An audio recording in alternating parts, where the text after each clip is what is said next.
I'm on Shuffle here with Estelle. How was the show? What's going through your head? Show was fucking awesome, and my head is like radio static. It's like when you tune to a radio frequency that like doesn't have a fucking show on it. It's just there's nothing. It's empty in this in this lady's head. There's nothing, but it's like a nice nothing. It's a very peaceful nothing. What's your dream blunt rotation? Dream blunt rotation. Oh my god. Give me a second. Christopher Lee, Marsha P. Johnson, Wendy Carlos, and I need one more. Chance the Rapper. Oh, that's I think would be cool.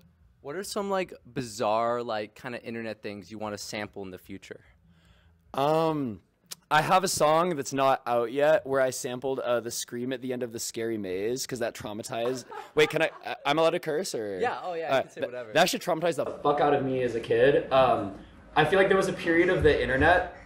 If you're like a younger millennial or like older Gen Z, there was a time where you could not click on anything without getting like the Exorcist face popping up in the screen. There was like a car commercial that had it. There was like the Duck song. And that shit traumatized me so hard. I didn't see The Exorcist till I was 25 because of it. And then I watched it and I was like, oh, this is just like a good movie. But yeah, I thought that part of I don't know, I have a tendency to, if something scares me, I kind of like to obsess over it. So I feel like that was my musical way of doing that. I sort of like plucked it and co-opted it and put it in a song because it ruined me. And that's why I turned out like this. Makes sense, right? So speaking of hyper obsessions, what are some hyper obsessions or niches that you're into at the moment? I have like a lifelong obsession with dinosaurs that's never really gone away. I think whatever captivated me about paleontology as a kid, and that's like such a like pretentious like grown up way to put it, but like I always thought the idea that there were these fantastical creatures running around at one point was really special. So I feel like that's knowledge that has never truly escaped me. I think the biodiversity of dinosaurs is really interesting. I think the fact that like all the continents were sort of different biomes at the time, like they found like big theropod dinosaurs that would have lived in Antarctica when it was a jungle. Shit like that is really cool. Oh yeah, I mean like I guess Dark Souls, but all my friends know that. I love FromSoft games so much. I've talked to, I don't know if Zane's here. I've talked Zane's ear off about FromSoft games before, but that's an obsession that I don't see going away anytime soon. I'm waiting for this Elden Ring DLC from Software. I mean, I was going to say drop it, but they announced a date, so thank God. I always like to say that being a FromSoft fan is like being a Frank Ocean or like a Playboy Cardi fan. It's just being like gaslit for years until you like get like the best game you've ever played. So, or it never happens. Or it never happens. I mean, people thought Elden Ring wasn't going to come out. They like dropped a trailer and then didn't say anything for 3 years, and then we're just like, here's like the best game ever. Enjoy. Do what thou will. What was your personal 9/11? I mean, I'm 27, so I guess like 9/11. But yeah. My personal, what can I say that's not like dark and about like my childhood? Oh shit. Okay. Excuse me if it takes me a minute. No, you're good. I'm thumbing through my. We got editing. We do have editing. My personal 9/11.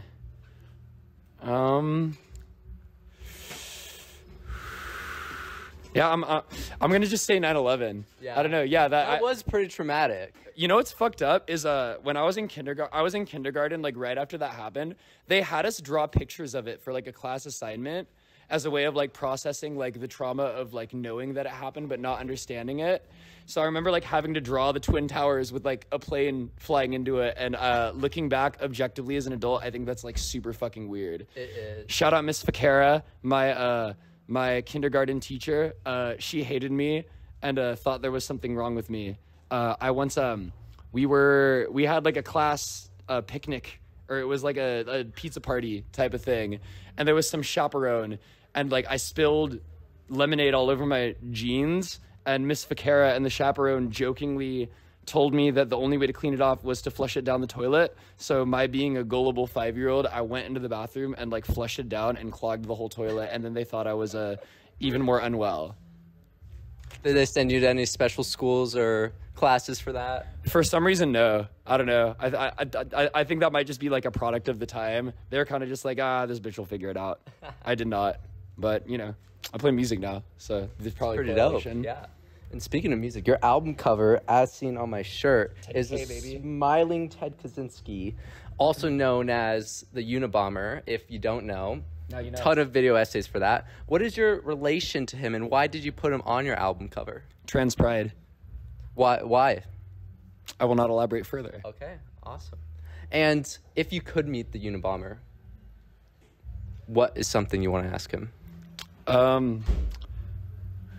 Now that you are in jail and have well, he's dead now, I guess. But were he to be alive, I would be like, now that you are in jail and have had time to reflect, do you think there would be a better way to inform us all of the horrors of capitalism and post-industrialization besides killing random people that had no correlation with the state or with industrialization? Bro just like kind of sent random bombs that half the time didn't work to like people that just made no sense. Just like random professors and shit. Yeah, it's I get his overarching, I get why he was mad, but I think his MO was a little flawed, so to say. He needs to step up his game. He does, honestly. He needs to get better at making. I'm not gonna say he did. No, I will say he needs to get better at getting his point across.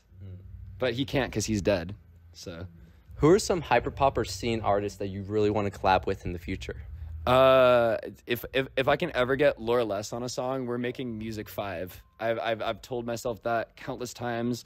I don't know if this counts as hyperpop, but I would love to do a song with Rico Nasty. I think it would be fucking amazing.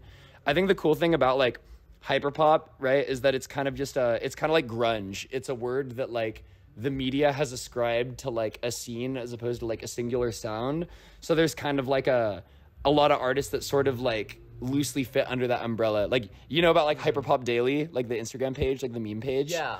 Something I love that they did early on is they were I feel like they kind of were making fun of that in a way. Like when Yeet was coming out and shit, they were just saying like Yeet's hyperpop, like Cardi's hyperpop, like Destroy Lonely is hyperpop. Who else? It was like Summers is hyperpop. Mm-hmm. I think that's fire. So actually, wait, sorry. I tend to yap. I'm yapping so hard, but can I share with you some hyperpop trivia? Oh, totally. The first artist to ever be described by a major news publication as hyperpop was the Cocteau Twins in the 80s.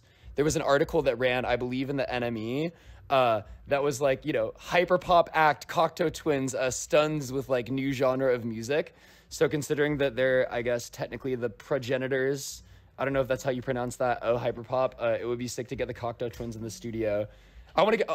Honestly, I want to make like the hardest fucking like jerk beat of my life and get Cocteau Twins and Future on that shit. Oh, would be sick. You and Future would just work. Oh my god, I would love it. I wouldn't even do anything. I would like do a fucking pterodactyl scream on that like at the beginning and then just let them speak their mind. How do you define like good hyperpop and scene music to you?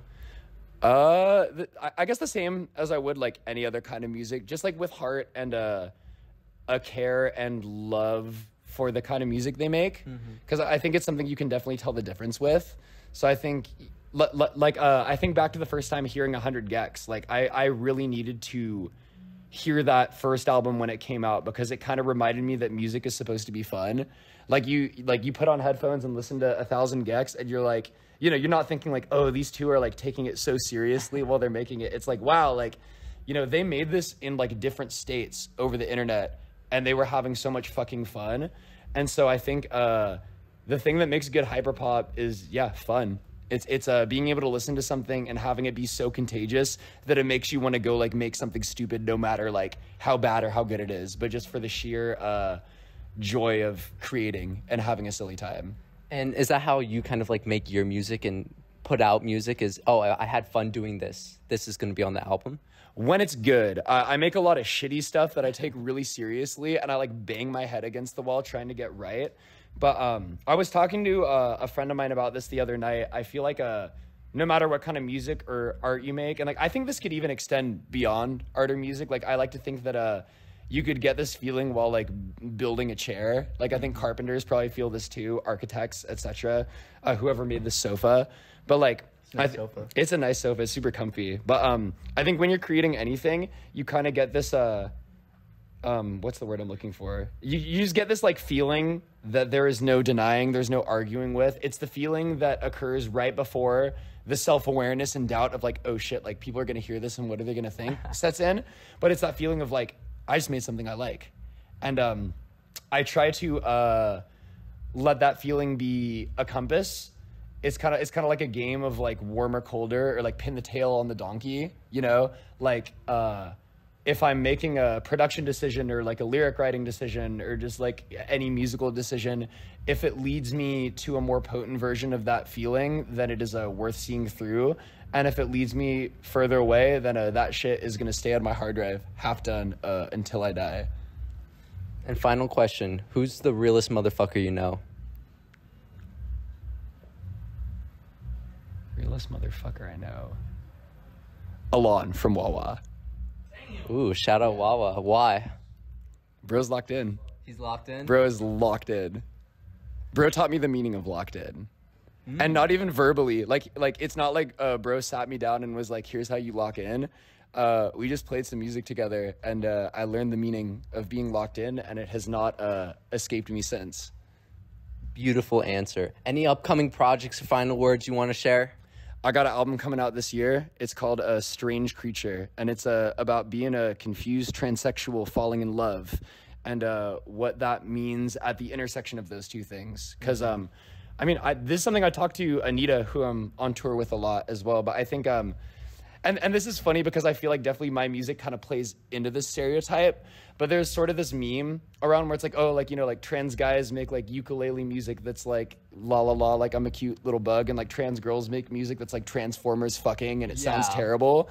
And there's such a, like, everyone's experience is different, but there's such like a nuanced and like spectrumed experience to being trans, and I think such a powerful component of that is feeling love once you realize that part of who you are. And it wasn't like I sat down in my lab with like a lab coat on and was like, I'm going to synthesize the sensation of trans love, but it was something that I was experiencing as I was ready to write more songs. And I felt like music too was kind of like a bratty little kid at heart, like just trying to like scream as loud as she could so everyone would hear.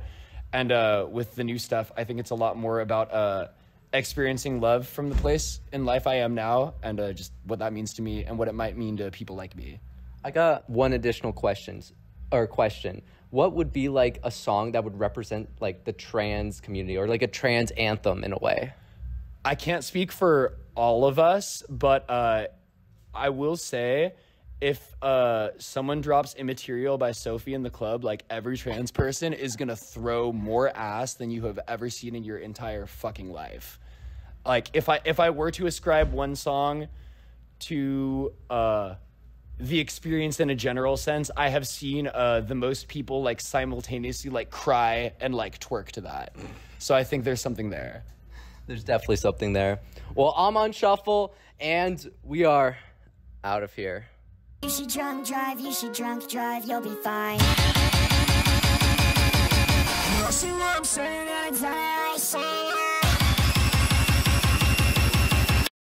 Want to get a quick thumbnail? Let's do it. Let's make. Can we do? You know the Wojak meme? Oh my god! Can we do it? Yeah, let's do it. You have to point at. You're gonna point at the wall. Let's point at the. Move into over here. Okay, let me get here.